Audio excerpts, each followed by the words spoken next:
దిగులు చెందని వాడును, సుఖములు కలిగినప్పుడు స్పృహలేని వాడును, రాగము భయము క్రోధము పోయిన వాడును స్థితప్రజ్ఞుడని చెప్పబడును. ధ్యాయతో విషయాన్ పుంసః సంగస్తేషూపజాయతే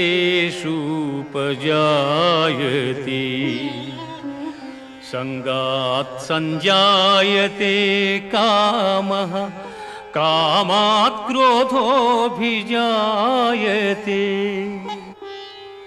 క్రోధాత్ భవతి సమ్మోహః సమ్మోహాత్ స్మృతివిభ్రమః స్మృతిభ్రంశాత్ బుద్ధినాశో బుద్ధినాశాత్ ప్రణశ్యతి బుద్ధినాశాత్ ప్రణశ్యతి.